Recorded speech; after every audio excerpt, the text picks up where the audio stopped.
Okay.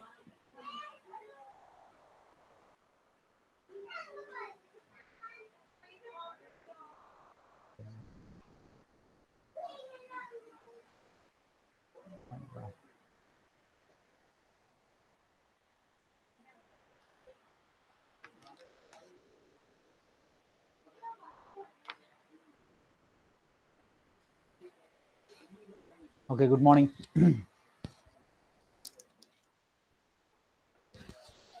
Good afternoon. എന്താ Good afternoon, അല്ലേ? അത് കുഴപ്പമില്ല. തൽക്കാലം ഒരു 2 മണിക്ക് ശേഷം നമുക്ക് ഇവിടെ Good ആഫ്റ്റർനൂൺ afternoon, ഒക്കെ sir. പറയാം. ഇപ്പൊ എന്തായാലും ആയിക്കോട്ടെ, ഗ്രാമറിന്റെ ക്ലാസ് അല്ലേ, മിണ്ടായിടാ അവിടെ. Okay. So in the last class we were discussing on the magnetorheological abrasive flow finishing.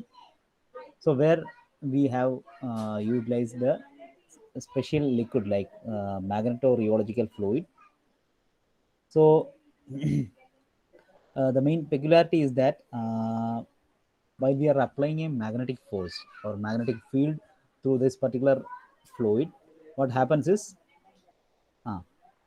it will have, or it will create a chain like structure, and this property is being used for various operations like magnetorheological abrasive flow finishing, where the abrasive particles are embedded in the network structure formed by the particular chain like structure, and using the abrasive flow, whether it is a one-way flow or two-way flow, the surface of the work material is being removed, or removed by ploughing action or erosion. So that was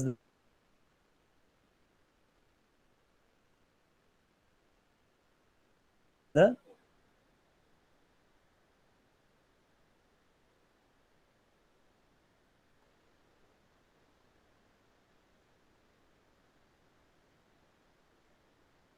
magnetorheological abrasive flow finishing. Now, material. So the name magnetic float polishing.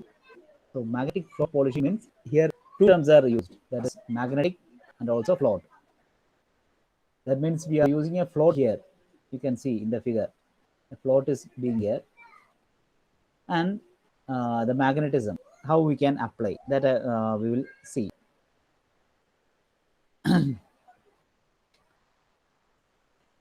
So this is mainly the magnetic float polishing, mainly developed for the efficient finishing of advanced ceramics. So ceramics, we know, hard materials are used for a wide range of applications. So for the advanced ceramics, this particular machining operation, that is a magnetic float polishing, is the efficient process for machining. And here, by applying the magnetic field, when we apply a magnetic field, so usually this is also a type of machining operation where we use the magnetic field to do something in order to machine the surface. So here in this case, we apply a magnetic field, and by the use of the magnetic field, we have certain abrasive slurry, and this abrasive slurries mixed with this ceramic balls and bearing rollers. Here the workpiece is the ceramic balls or any rollers. Suppose we want to machine a roller, ceramic balls made of ceramics, or bearings used in any application like automotives or anywhere. These types of bearing and balls. So these types of workpieces we want to machine. So what we do is we place this what we call the ceramics or ball bearings in a setup, experimental setup, that we'll discuss. where abrasive slurries are used. And now we'll see what is the setup, experimental setup.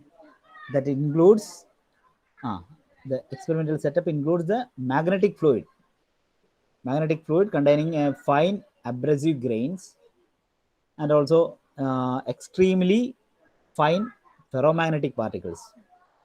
So abrasive particles mixed with extremely fine ferromagnetic materials. Ferromagnetic materials means the material which can have the, or which are having the magnetic properties. So abrasive particles alone, they don't have the magnetic property. So we mix it with some additional ferromagnetic particles so that it can be used for magnetization. So these both will be mixed in a carrier fluid. The carrier fluid mainly used is water or kerosene. Then the workpiece, which all thing, say ceramic bowl or any bearing rollers, anything. So these include the setup. So in the figure you can see here, this is the ceramic bowl workpiece.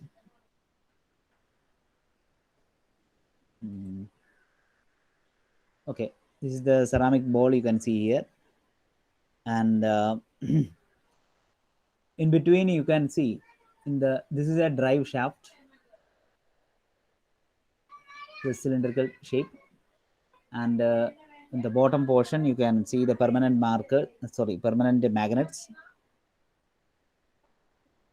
and between that the slurry, abrasive slurry, or the carrier fluid containing the fine abrasive particles and extremely fine ferromagnetic particles, that is a carrier fluid.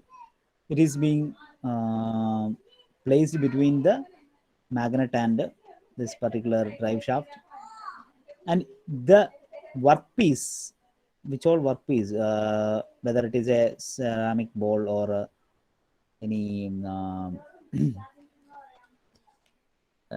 bearings, that is confined between this two, and you can see the float over here.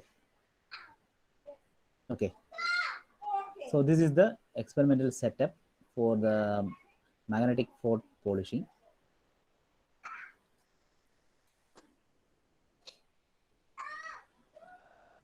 Now, while applying the magnetic field, what happens is the ferrofluid.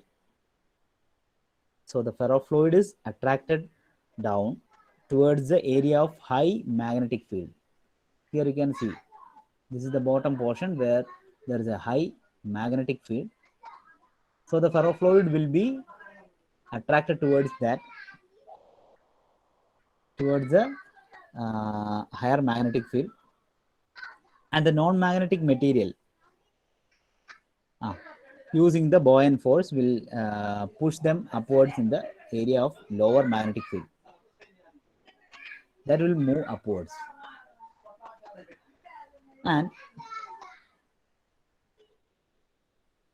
this workpiece material, that is the ceramic balls in the figure here, in this case we use the ceramic balls. So the ceramic balls confined between the rotating shaft and floating platform. This is the rotating shaft and the float platform you can see here. In between that, we are placing the ceramic balls, or which all thing is to be machined, we will place between them.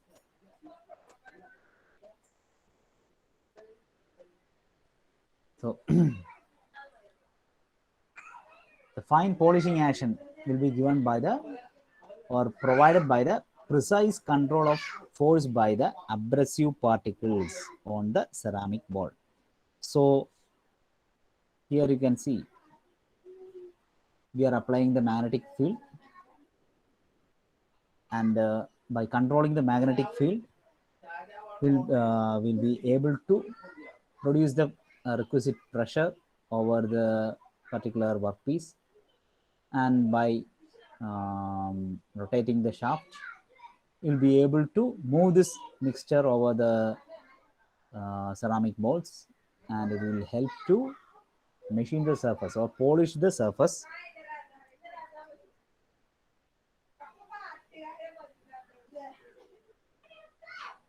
So the stronger magnetic field, suppose while we apply a stronger magnetic field, when the magnetic field is stronger, and also the abrasive particles what we use is finer, as it is finer, then we will get high material removal rate. So അതേപോലെ തന്നെ smoother surface. So in order to get a higher material removal rate and also smoother surface finish, what we need is we need a stronger magnetic field, and also the size of the abrasive particle should be small or finer abrasives. So these are the prerequisite for a high MRR and smooth surface finish. That is stronger magnetic field and finer abrasive size. Now using the magnetic float polishing, we will be able to have a surface finish, good surface finish of the order 4 nanometers, and also a maximum of 40 nanometer, that is the R max value. And you can see the finished surfaces will be free of scratches, pits, etc. So these are about the magnetic float polishing and the main characteristics. Main characteristics of magnetic float polishing are: first one, high material removal rate. So using the magnetic float polishing, we'll be able to have high material removal rate.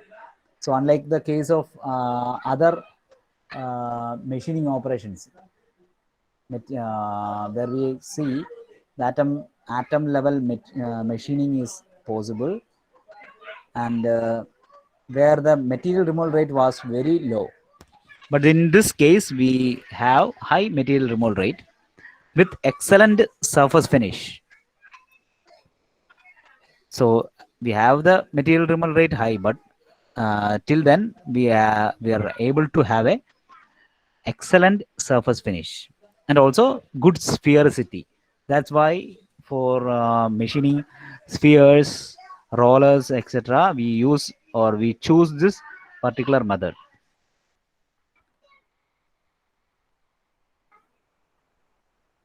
Now, where this magnetic float polishing is applied, so where it is mainly applied, that is, we can consider the scenario, that is, while we use usually whenever we talk about the micro machining or nano machining, we start with the use of diamond tool. Usually we use the diamond tool. It is having many properties, good properties. It is the hardest material, and it will be able to machine the surface, or we will be able to, or it is possible to have a small sized tool where we will be able to machine the surface in the nanometer range or micrometer level range. Anyway, there are many limitations or many disadvantages while we use diamond tool, or diamond tool for, or any other tools like that. In the case of micro machining or nano machining, the one such case is the long processing time and the use of expensive diamond abrasives. So usually in the nano machining or micro machining processes, we have high processing cost. For processing, the cost will be high, mainly due to these two factors. First one, long processing time. The processing time will be long, and also by the use of diamonds. Diamond abrasive, diamond, it is very costly or expensive material. Though it is having a good property of hardness, we cannot use it in a wide manner because of its cost. So these are the two cases, that is long processing time and the use of expensive diamond abrasive make it more expensive. The high processing cost will be there.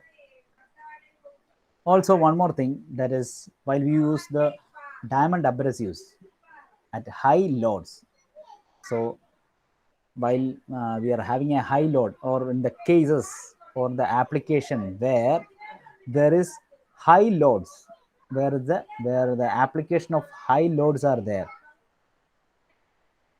and the tool used is diamond, or the diamond abrasives are used, then there will be huge force acting on that, and due to which there may be deep pits, scratches, micro cracks, etc. will be there in the finished product. So we need to go for additional polishing operations and all. So that is the main defect while we use, or while we choose for diamond abrasives at high loads. So there is a need for gentle polishing conditions. So there, gentle polishing condition means uh, without much force, or the with less force, how we can go for a polishing condition, so that these types of errors like deep pits, scratches, micro cracks can be avoided, so that we be able to minimize the surface damage. So for this, MFP, that is the magnetic float polishing, is the best method, mainly in the case of advanced ceramics. So in the case of advanced ceramics and all, while we go for any other methods of machining, these are the possible defects, like we'll get some defects, scratches, micro cracks, deep pits, etc. So that may affect the surface quality of the end product. And what is the main importance or key importance of maintaining the surface defect or surface failure in order to avoid the surface failure? Why we need to uh, prevent the surface failure? That's why the uh, term surface engineering is having a key importance. Uh, Even we have a separate area like surface engineering. We are considering the area like that, because it is a main case, or any defect of the component. Suppose in any product developed in any manufacturing unit, the main cause of the failure, 90% of the failure initiates from the surface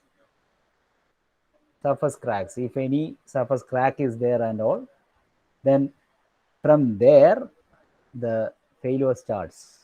It will propagate and all. So that's why maintaining a good surface finish all is very important.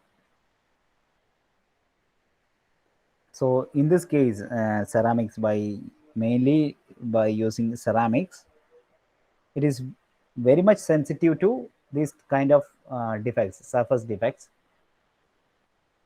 Uh, so by conventional grinding process or polishing process, this may have the certain defects, surface defects, and due to which we'll get the fatigue failures and all. We have already studied in MMSE and all what is the effect of fatigue, how it can be removed and all. Okay, so like that, the fatigue failure due to fatigue will be occurring on the ceramics if these types of surface impact imperfections are there.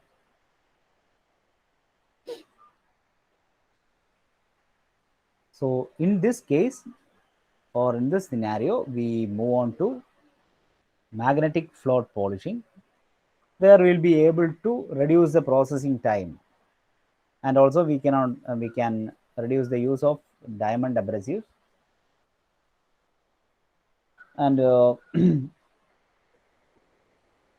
this is about the magnetic float polishing. Okay, so what is a magnetic float polishing. Magnetic float polishing is nothing but it is a polishing method or technique where the finishing is mainly done for advanced ceramics, and it mainly involves the usage of magnetic field or the application of magnetic field in order to support the abrasive slurry in finishing mainly two things, that is ceramic balls and bearing rollers. And the basic setup, basic experiment setup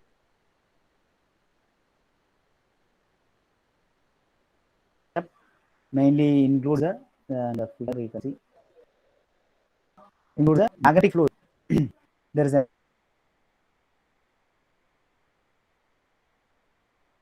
magnetic fluid which contains the abrasive particles, fine abrasive grains particles.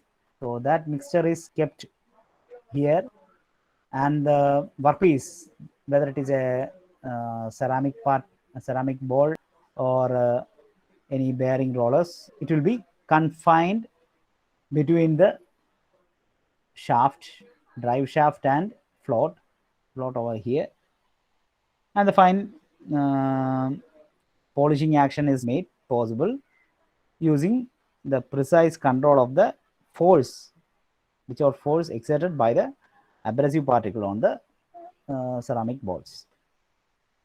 And through this particular machining operation, that is magnetic float polishing, we can get high material removal rate and smoother surface finish when we give a strong magnetic field and also finer abrasives are used.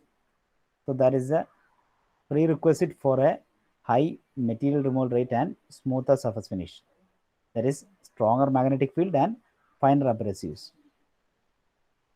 Then using the surface finish or using this, we'll be able to have a surface finish of the order 4 nanometers, and also the maximum value is 40 nanometer, and mainly used for finishing the surfaces which is free of scratches, pits, etc., thereby improving the quality, surface quality. So these were the three key characteristics of magnetic float polishing. That is, it is having high material removal rate, excellent surface finish, and also good sphericity. And we have seen the case of the application.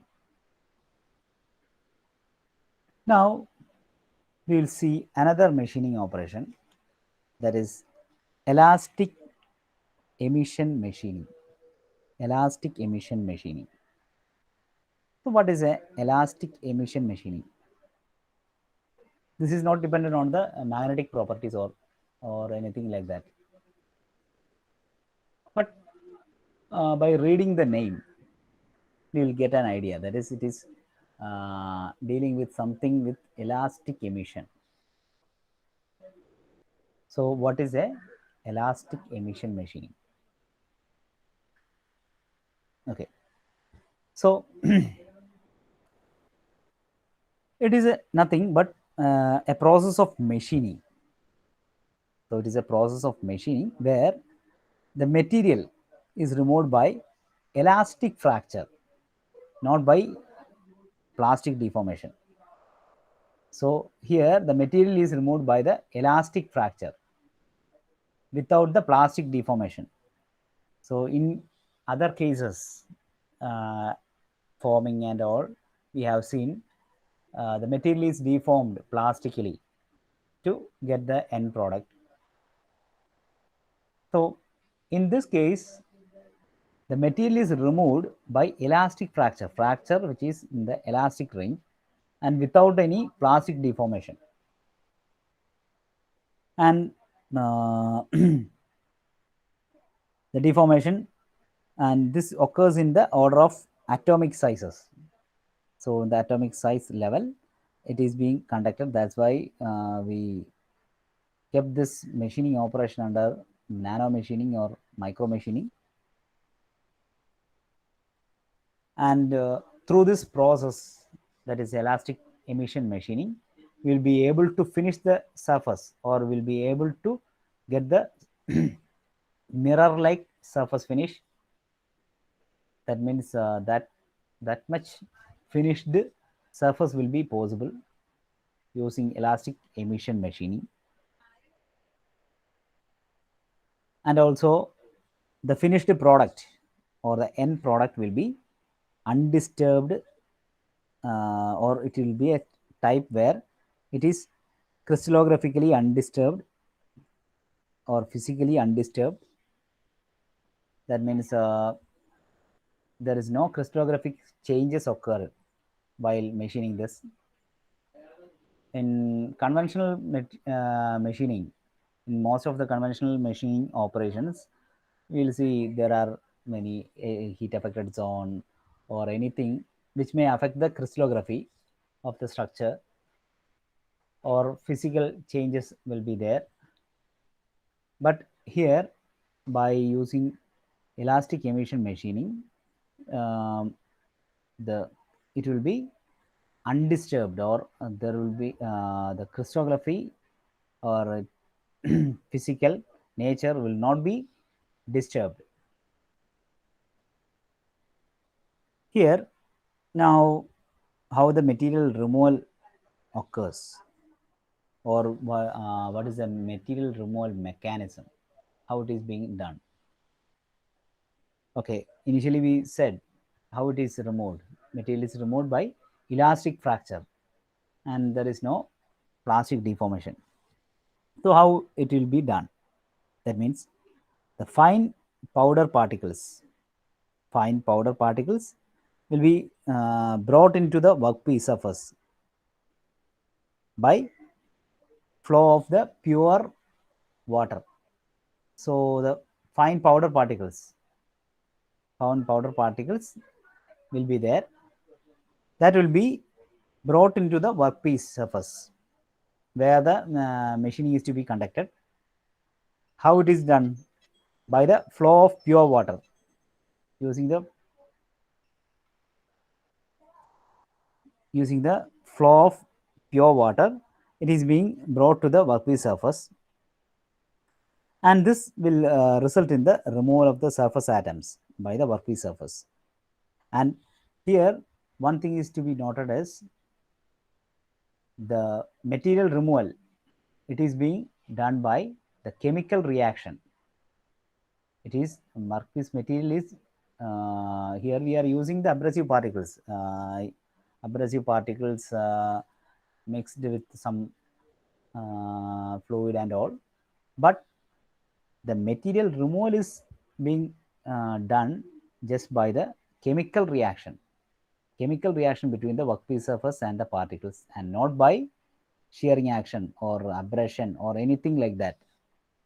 So this is the main thing, that is the material removal is being done by chemical reaction and not by the abrasion or anything like that. So due to which we can say there is no direct contact of the tool, and also there is no mechanical abrasion done while polishing. So there is no scratches or any shearing marks. In the case of other conventional polishing operations, due to shearing action or due to abrasive particles motion, there will be some scratch marks. So here in this case, there is no abrasive particles directly ploughing the material. The atoms are removed by the chemical reaction, mainly by the chemical reaction. So the scratches or shearing marks are not there or absent, and the material removal occurs in the atomic level, as in any nanometer or nano finishing operations. and we will be able to have a surface finish of the order 0.2, 0.2 to 0.4 nanometer.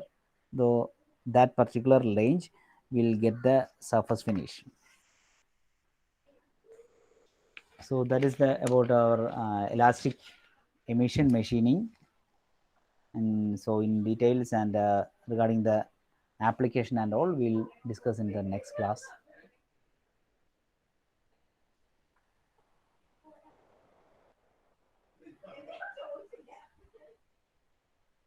So this is the figure, so we'll explain the next class.